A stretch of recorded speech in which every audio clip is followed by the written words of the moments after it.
প্রথম আলোর ব্যবস্থাপনা সম্পাদক জনাব আনিসুল হক এবং সন্দেশ পাবলিকেশনের স্বত্বাধিকার জনাব লুৎফুর রহমান চৌধুরী, এই দুইজনকে আমরা অ্যাড্রেস করে জনাব সাখাওয়াত হোসেন নাহিদের পক্ষ থেকে একটা লিগেল নোটিশ সার্ভ করেছি। এই জন্য যে উনি জনাব আনিসুল হক 2010 সালে একটি বই লিখেছেন। বইটির নাম হচ্ছে গদ্য কার্টুন। সেই গদ্য কার্টুনের সহি রাজাকার নামা একটি অধ্যায় আছে। সেই অধ্যায়ে উনি কোরআনের বিভিন্ন গুরুত্বপূর্ণ আয়াতকে ব্যঙ্গাত্ম করে, কোরআনের বিভিন্ন গুরুত্বপূর্ণ আয়াতকে অঙ্গভঙ্গি পরিবর্তন করে উনি মুসলমানদের সবচেয়ে পবিত্র গ্রন্থ আল কোরআনকে অপমান করেছেন এবং ইসলামকে অপমান করেছেন।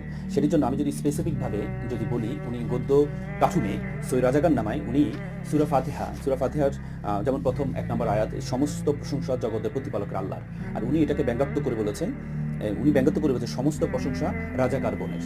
তারপর কোরআনের সূরা ফাতিহার আরেকটি আয়াত, সেটি হচ্ছে আমরা কেবল তোমারই ইবাদত করি এবং তোমার কাছে সাহায্য প্রার্থনা করি।